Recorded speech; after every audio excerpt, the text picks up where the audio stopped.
உங்கள் favourite TV ஷோக்களை இனி miss பண்ண தேவையில்லை. ZEE5 இல் முற்றிலும் இலவசமாக காணுங்கள். இங்கேயும் எப்பொழுதும். துண்டால கழுத்தை நெரிச்சு கொண்டுட்டு மாட்டிக்கிட்ட உடனே தெரியாத மாதிரி நடிக்கிறியா ராஸ்கல்? ஐயோ சார், சொன்ன கேளுங்க, நான் எதுவுமே பண்ணல. எனக்கு முன்னாடி வந்த யாரோ தான் ஐயாவை கொலை பண்ணிருக்காங்க. யோ, என்ன சும்மா கதை சொல்லிட்டு இருக்க? யோ, உன்னை எழுதிட்டு போயா? Okay sir. யோ சார், நீங்க ரெண்டு பேரும் இங்கே இருங்க. நான் ஆம்புலன்ஸ் ஃபோன் பண்ணிட்டு வரேன்.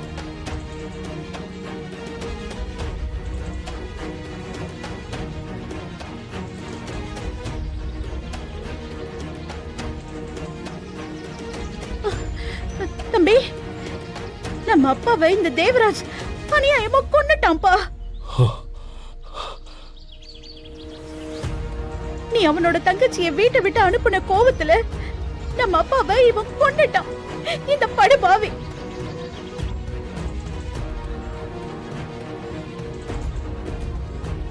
இவனை சும்மாவே விடக்கூடாது, சும்மாவே விடக்கூடாதுப்பா.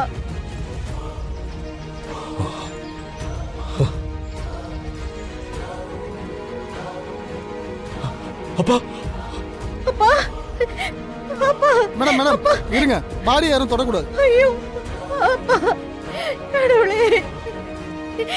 ரத்னம் அநியாயமா நம்ம அப்பாவை கொன்னுட்டான். அண்ணனும் தங்கச்சியுமா சேர்ந்து நம்ம அப்பாவை கொன்னுட்டாங்கடா. அவங்கள சும்மா விடக்கூடாது, அவங்கள சும்மா விடக்கூடாது. இது பாரு, நீ அவனை எதுவும் பண்ணலன்னா கூட பரவாயில்ல, நானே என் கையால அவனை கொன்னுடுறேன். அப்பதான் நம்ம அப்பாவோட ஆத்மா சாந்தி அடையும். அப்பா,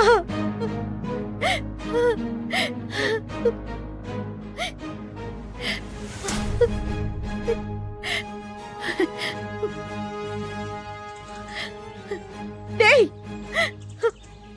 பாவி, அநியாயமா எங்க அப்பாவை கொன்னுட்டியேடா. விடுங்க விடுங்க மேடம், எல்லாம் கோர்ட்ல வந்து பேசிங்க, கையெடுங்க. ஆத்திரம் அடங்கும். பொறுமையா இருங்க மேடம். இங்க பாரு, உன்னை நான் என்ன பண்றேன்னு பாரு.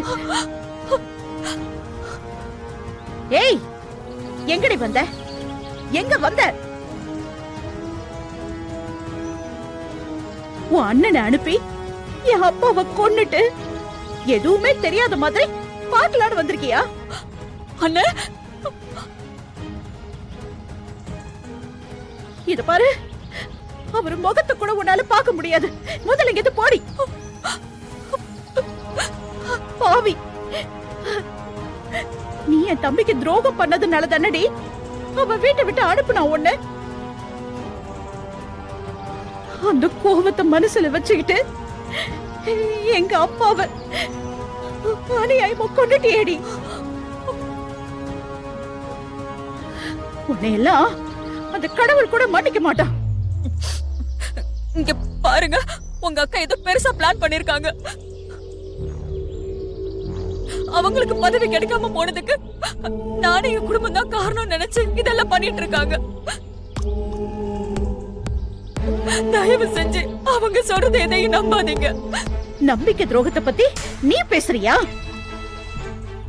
இத பாரு ரத்னம், இவகிட்ட எல்லாம் எதுக்கு தேவையில்லாம வாக்குவாதம் பண்ணிட்டு இருக்க? ஊருக்காரங்க நம்மளதான் தப்பா பேசுவாங்க. அதனால இப்போதைக்கு நம்ம ஆக வேண்டியதை பார்க்கலாம்.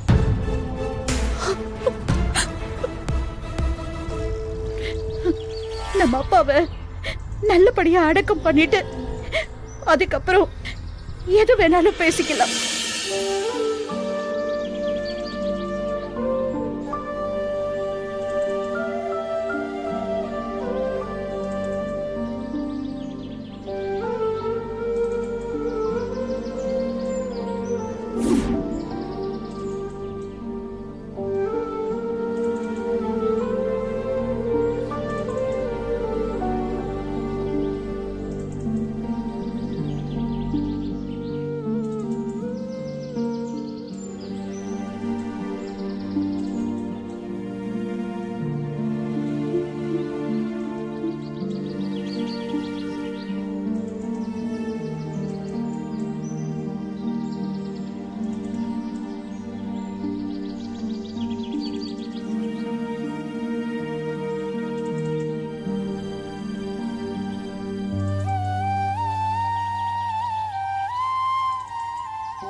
அப்பா ரத்னம், உன் மனசு இப்போ எந்த நிலைமையில் இருக்குன்னு என்னால் புரிஞ்சுக்க முடியுது.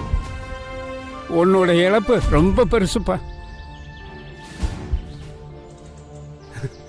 நானும் உனக்கு அப்பா மாதிரி தான். அந்த உரிமையில் ஒன்னே ஒன்று சொல்கிறேன். நீ எந்த காரணத்துக்காகவும் நீ அவசரப்பட்டு எந்த முடிவும் எடுத்துறாத. கண்ணால் பார்ப்பதும் போய், காதால் கேட்பதும் போய், தீர விசாரிப்பதே மெய். அதனால கொஞ்சம் நிதானமா யோசிச்சு எந்த முடிவா இருந்தாலும் எடுப்பா. தர்மராஜ் ஐயா, உங்க நண்பனை கொன்னது உங்களுக்கு வேணா சாதாரண விஷயமா இருக்கலாம். ஆனா எங்க அப்பாவை கொன்னவன நாங்க சும்மா விட மாட்டோம். நீங்க இப்படியெல்லாம் நைஸா பேசி உங்க பையனை ரிலீஸ் பண்ணிடலான்னு மட்டும் நினைக்காதீங்க. நாங்க அவனை சும்மா விட மாட்டோம். உங்களால முடிஞ்சா அவனை காப்பாத்திக்கோங்க. முதல்ல இங்க இருந்து போங்க.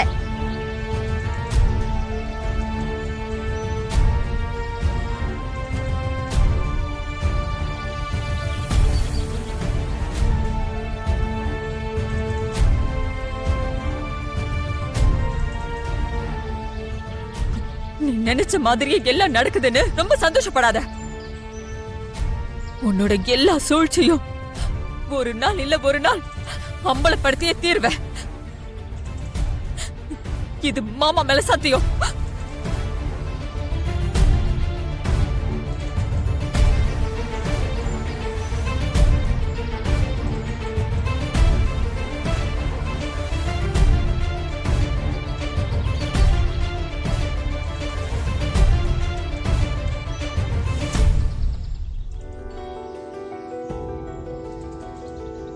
அம்மா, இப்ப என்னம்மா பண்ண போறீங்க? எனக்கு ஒண்ணுமே புரியல முத்தையா. ஒரே நாள்ல வாழ்க்கை சூனியமான மாதிரி இருக்க. மா, பெரிய ஐயா கிட்ட சொல்லி தேவராஜ் ஐயாவை ஜாமீன்ல எடுக்க சொல்லுங்க. தேவராஜ் ஐயாவை அந்த கம்பிக்குள்ள பார்க்கவே ரொம்ப கஷ்டமா இருக்குமா. அம்மா,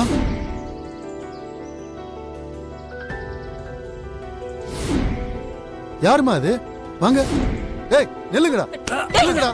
ஏய், ஏய், யாரா நீங்க? ஏய், ஏய். ஐயோ முத்தையா, முத்தையா எந்திரி. முத்தையா, எனக்கு என்னமோ பயமா இருக்கு. இதெல்லாம் வேதநாயகோட ஆளுங்களோன்னு எனக்கு தோணுது. அம்மா, பயப்படாதீங்க. யாருக்கு எதுவும் ஆயிருக்காது. வாங்க போய் பார்க்கலாம். வாங்க.